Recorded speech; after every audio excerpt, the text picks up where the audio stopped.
katuugan. Kini ang akong suliran. Kini ang akong suliran. Mga minugbong duwa nga matapos lang sa usa ka hugna.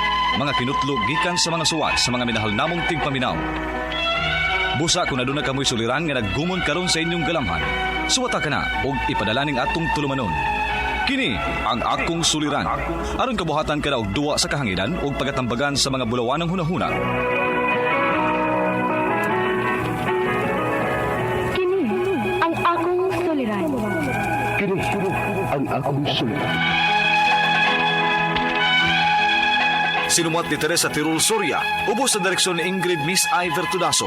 Dalit kaninyo sa RMN Drama.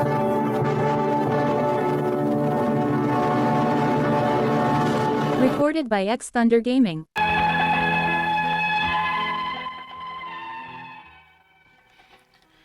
Maayo nga daw kaninyong tanan nga nagpaminaw karon, ning tulmanon kini ang akong suliran. Ilabi na kaninyo Dr. Rene Obra o Attorney Elaine Bathan. Ingon man sa mga artista nga maghatag og kinabuhi ning akong suwat suliran. Ako si Betty, 33 anyos. Itago lang ang akong address. Punto legal kining akong suliran. Kabahin kini sa akong customer nga namasangil na ko nga nangawat ko. Aron ninyong hisabtan, ingon ni ini ang mga panghitabo.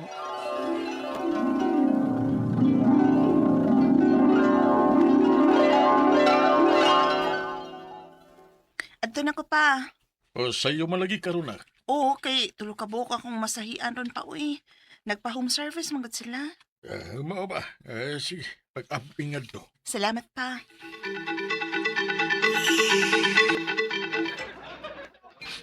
Ikaw mo imo masahe? Oh, sir. Sige. Adto lang sa kwarto ha, kasaba kayo din higod. Namoy okasyon god, maong daghang tao. Okay, sir. Okay, sige. Unaha lang ako mga igsuon. Tana.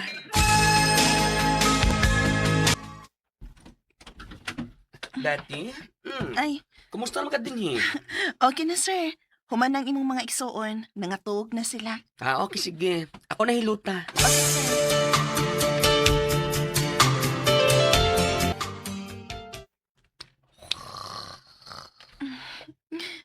Lami na kayong katug ni sir, ay.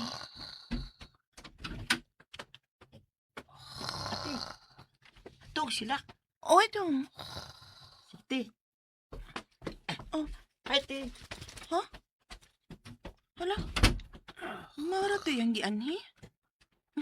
Hapit ng oras. Tiwaso na nin akong masahe.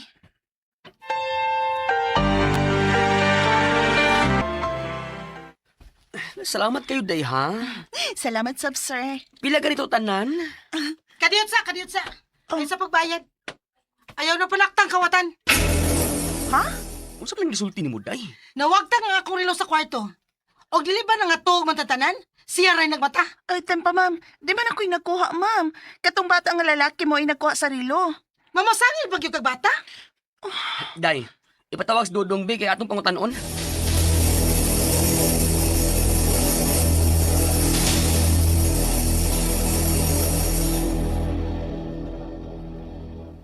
Karon undong. Pagsultis tinuod B. Dong tingog taon dong, uy. Di ba ikaw mo ay nagkuha sa rilo ganina?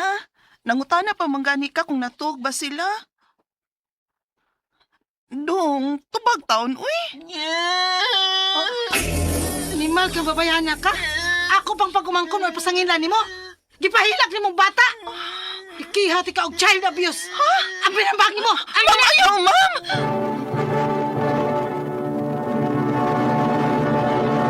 Recorded by X Thunder Gaming.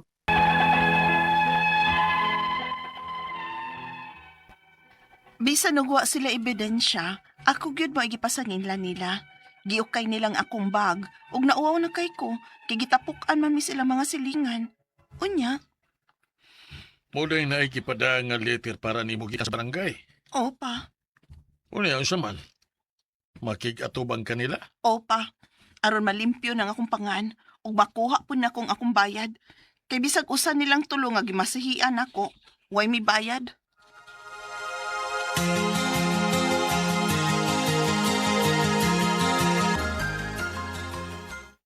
Iulit na lang lagi para mahumanta. Unsa man lagi iuli na ko, uy. Nga wala gin taon ko gikuha, ma'am. Sus! Pagkaan ni magnangoy? Ita. Ma'am, bayarin lang si Mambiti. Aron, kana na lang bahis magpagawat ng sayo. Ay, dili, oy!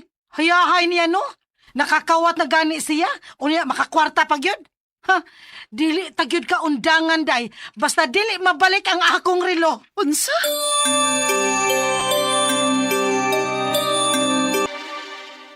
Kapila naman taon mo nagbalik-balik sa barangay, nak? Malagi pa. Nao, nagdit kay ko silang gibuhat ay. Ay, unsa may na tumuhaton ini. Ay, hambot lang pa. Basta kay gusto ko makabayad sila sa tanang kahasol nga ilang gihatag na ako pa. Betty,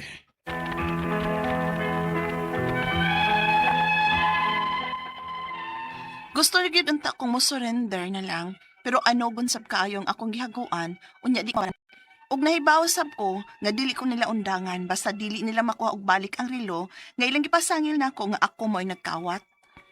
Ang akong mga pangutana mo kining mosunod. Unang pangutana, grabe ang ilang pagpakauaw nako og gitapuk-an na mis mga tao og gisyagit-syagitan ko. Unsay pwede na akong ikaso nila? Ikaduhang pangutana, wa ko nila bayre sa akong pagmasahe nila kay gipasangin lang yun ko nila nga mo'y nagkawat sa relo.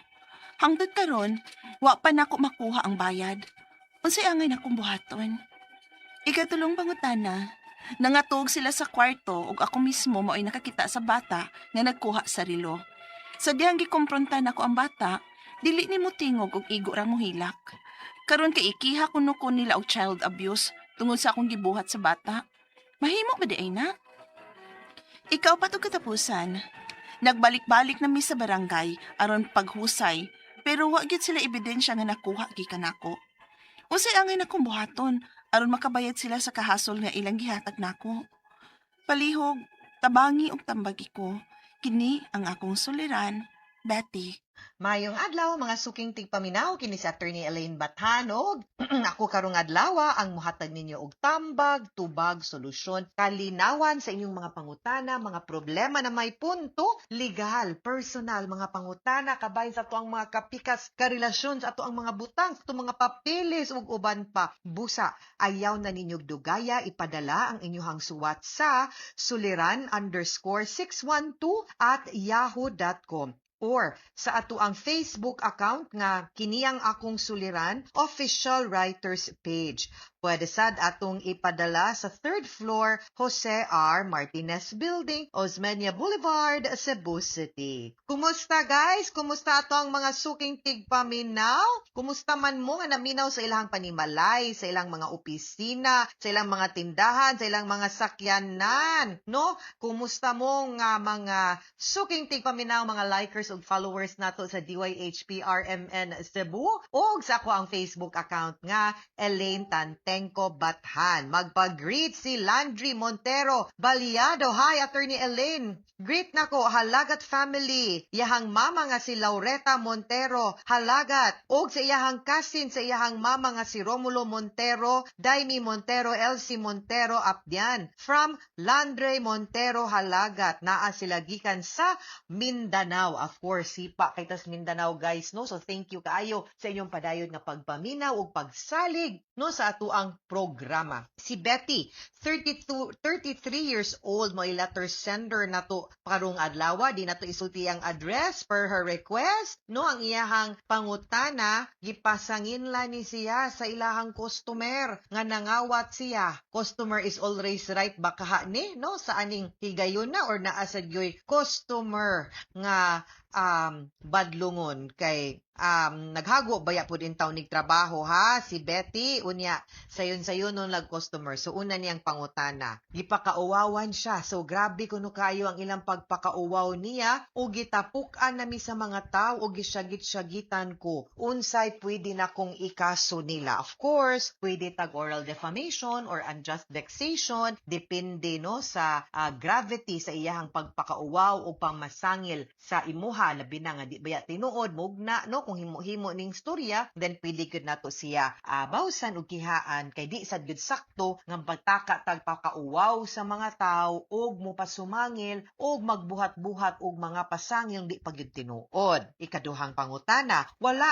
ko nila bayri sa akong mas pag masahe nila kay gipasangin lang yun ko nila nga mo'y nagkawat sa relo. Hangtod karon wala pa nako makuha ang bayad unsay angay nakong buhaton. Okay, usahay para di na lang ta magsamok, equates na lang na nato, labi na kung pananglitan di na lang sad sila mupasakag kasog nahilom gani na agi usahay ingon ana pasangil to katoy ikabayad mo nang giingon ato kanila nagpamasahe wa di ay dang kwarta bagag naong no nya kuman di angin-angin pa ka. Next time careful lang sad gyud ta labi na og kaning mga gamit ba sa mga customers nato atog yung inon nga naamoy tarong butanganan no and careful mo nga dili mo liable sa mga mawagtang dinha sud sa spa. Ikatulong pangutana nang atog sila sa kwarto ug ako mismo maoy nakakita sa bata nga nagkuha sa relo. Sa dihang gikumpranta nako ang bata dili nimo tingog ug igo rang nihilak. Karon kay ikiha kuno ko nila og child abuse tungod sa akong gibuhat sa bata. Mahimo ba day na? Okay. Ang kanang definition sa child abuse sa klaro sad na og sakto no. Dili sad gyud na ingon nga kay abi gi-confront nimo ang bata, gipangutanan nimo, giduol nimo, makaingon ta nga giabusaran nimo or ni cause ka og mental, physical, psychological harm sa bata no.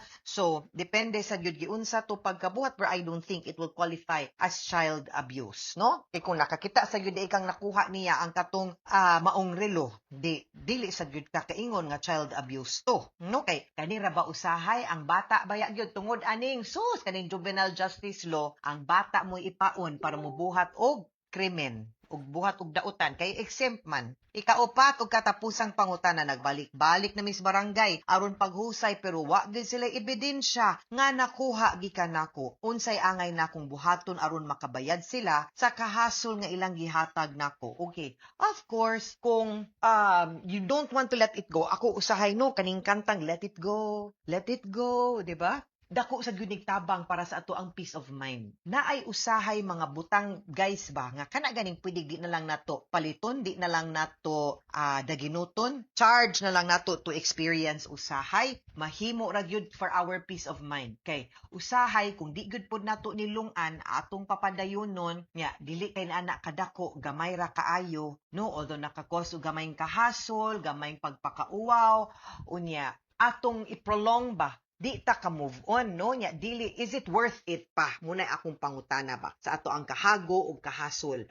Sometimes we need to learn our own battles no, we need to learn to play our own battles and to choose them wisely. Dili sa tanang higayon nga ang mga bati nga gibuhat nila pwede ra gyud pud nato na israg off nga ay nalagi na lang ta mo daginot ana, pero of course wa pud ko mag-ingon nga dili ka pwede mo buhat og action nga legal kabahin sa nahitabo nimo. Pwede ang akong punto manggod ani is dili baya po din anak kasayon mo file og kaso ngano mahasol sad baya ta, mahago ta, makagasto pagyud ta. But then again, if you really want, I already told you sa imong unang pangutana nga pwede ka maka-file og kaso, either damages, pwede ka mo file og kasong criminal wherever it will qualify, unjust vexation baron or oral defamation, depende sa gravity sa pagpakauwaw sa imuha ug sa extent no in which nadaot pug ka. But again, huna-huna ag tarong. There are things that better na to i-let go kaysa sa maghasol-hasol ta. Ug wa na lang kung wa na sad gyud kanila pod hasula. Hasula. Hehe, bitaw. Mga suking tigpaminaw, hinaut unta ka namoy nakutlo na pagtulunan karong adlaw. Kini si Attorney Elaine Bathan, daghan kayong salamat sa inyong pagpaminaw sa atong tulumanon hangtod sa sunod nga sugilanon dinhi gapon sa tuwang programa kini ang akong suliran gikan sa RMN Production Center, Radyo mo Nationwide. Tatak RMN, daghang salamat o maayong adlaw.